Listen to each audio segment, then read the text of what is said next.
Hi guys! Good evening! Welcome back po dito sa Gandara SRU channel for Showbiz Update. Andito na naman nga po akong muli nagbabalik.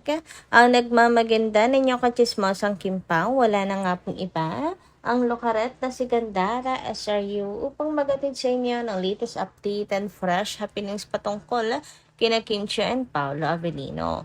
And para nga sa gabing ito, ang tatalakayin po natin at pag-uusapan ay mayroon pong kinalaman dito po sa ganap ni Paolo Avellino na kung saan, bali po sa post niya, ibig sabihin siya ay nasa France.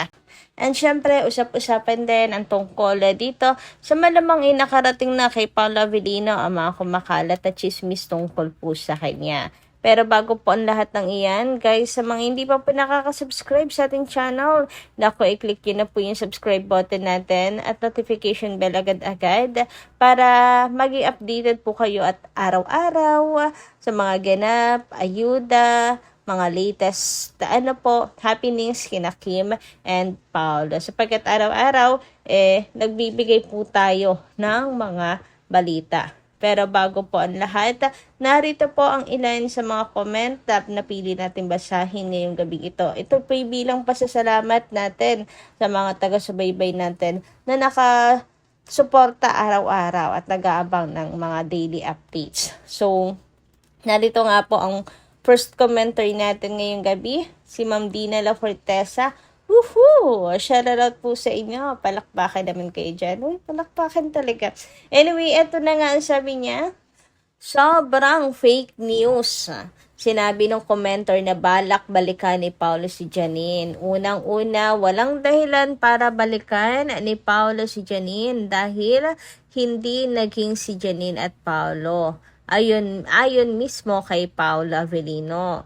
So, walang walang paligoy-ligoy pa itong si Ma'am Dina La Fortesa. Talagang walang balikang magaganap at hindi babalikan dahil unang-una daw sa lahat ay wala namang naging sila. Pero wala paniniwala po nila yun. Feeling nila ganun nga. So tulad naman ng sinabi ko, imposible dahil lumalabas naman parang gusto niyo sabihin na panakiputas lang ni Pao si Kim Chiu kung ganun, 'di ba? Porque may nakitang ugali, ay ayaw ko na pala sa kanya, hindi ko na babalikan. Dito na lang ako kay Kim kasi bisa pagkikilates kay Kim, check na check siya. Kasi hindi naman ganun ang naramdaman ni Pao kay Kim. Hindi naman siya yung literal na naghahanap ng mga ideal girl niya. Bukod kasi sa ideal girl niya mismo si Kim, talagang yung puso niya tumitibok para kay Kim Chiu. Hindi dahil kailangan lang niya si Kim dahil yun yung hanap niya, kundi hanap niya si Kim dahil hindi niya kaya na mawala ito sa kanya. Hoy! Grabe, kinikilig na naman nga po ang inyong lingkod.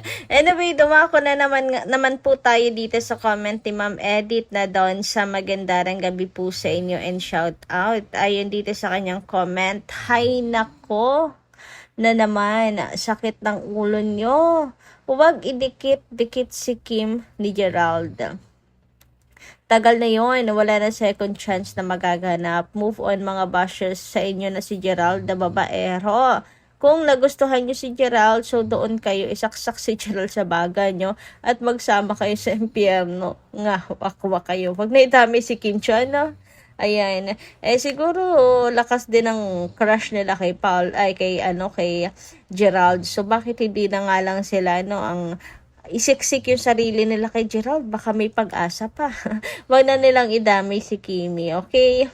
Wala ang nananahimik na si Kim Chiu, panay na nga po ang taboy niya kay Gerald, pero meron pa rin talagang gumagawa ng kwento tungkol po sa kanilang dalawa. So sana tigilan nyo na yan. Kasi baka mamaya hindi nyo na naman magustuhan pag sinupalpal kayo ni Kim Chiu. Matagal na pong tapos at hindi po siya nakikipagbalikan sa ex niya, period. Okay? Sana matauhan na kayo doon. Samantala, next comment naman natin mula po kay Jairus Kitchen. Sabi niya, may bagong endorsement na naman sa Ate Kimi. Nakapost yan sa account ni Adrian Concept. Team ni Kimi. Yes, true lali. Kaya naman congratulations po again kay Kim Chu. Sobra, 'di ba? Sa kabila po ng mga hanash po sa kanya, gawa-gawang issue. Ayan po si Kim, kahit pilit na hinihila pababa, abay hindi, talaga pong name-maintain ni Kimi ang kanyang pagiging superstar. Ang pagiging A-lister ng ABS-CBN, ang pagiging super sikat at in demand. Hindi lang po na artista, kundi endorser. Meron kayang mga artista na hindi naman mabenta sa mga endorsement, 'di ba? Pero si Kimi, benta sa hosting, sa ASAP at saka sa Showtime, pagiging artista pa kasi sunod-sunod yung projects, tapos endorsement din at event. Grabe, 'di ba? Kaya naman congratulations Kim Chu. And speaking of projects, nako, ito po ang mainit na pinag-uusapan ngayon sa social media na si Paula Avellino ay tila may project pong gagawin kasi based po sa kanyang IG story, sa kanyang pong video, ay nasa France po siya. And nakakapagpaisip talaga yung kanya pong caption na home for the next month. O, diba? Congratulations din kay Paula Avellino. Anyway, pag-usapan naman nga natin ang tungkol dito sa ibang girl lalo nga raw po ni Paula Avellino, or may iba raw po siyang girlfriend kasama sa gym, etc. na pinag-uusapan nitong nakaraang araw. 'Di ba? Pero mukhang nakarating nga daw po kay Paula Avellino ang usaping ito. Ayan, yan ang palagay ng mga Kim Pao fans sa kanya pong pa-IG story na nasa France po siya. Kasi napakadalang po ni Paula Avellino, to be honest, na mag-update ng kanyang mga ganap. Pero all of the sudden, may pa-update po si Pao Pao para ipaalam sa lahat na siya po ay nasa France. Sabi nga nila, siguro po itong pa-update ni Paula Avellino ay para malaman ng mga chararat na bashers na kahit siya po ay nasa France, wala siyang ibang kasama. Na kapag hindi po niya kasama si Kim, wala po siyang ibang kasama. 'Di ba? Workout siya, jogging siya, mag-isa. Sabi nga dito, sa post po sa X, nag-a-update, pinapakita na wala siyang ibang kasama pag hindi niya kasama si Kimi. No, ayan. Mag-isa po siyang nagja-jogging, base nga po doon sa video. Mag-isa lang talaga si Papi. Ibig sabihin, latest talaga yon kasi si Kimi ay may endorsement shoot. Sabi pa dito, dami nasa isip ko sa caption niya. Parang home for the next month. Baka isa yan sa sinasabi ni Sir EJ sa live niya, project ng Kim Pao or sa world tour yan. Kasi sa lahat ng project ng Kim Pao, isa si Pao sa producer Kaya hands-on siya talaga. Ito, sabi naman, pinapakita lang din niya sa mga chararat na wala siyang ibang kasama. Uy, sana nga po ay nagbibigay po ng assurance si Paula Avellino sa mga Kim Pao fans. Sana nga po ay assurance yan. Huwag kayong mag-alala. Na kahit po malayo po siya, ay wala po siyang ibang kasama. Kaya sa mga nag-i-issue dyan sa kanya ng showbiz girlfriend, meron pong mga streamer daw ng showbiz girlfriend ni Pao, etc. Ganyan-ganyan.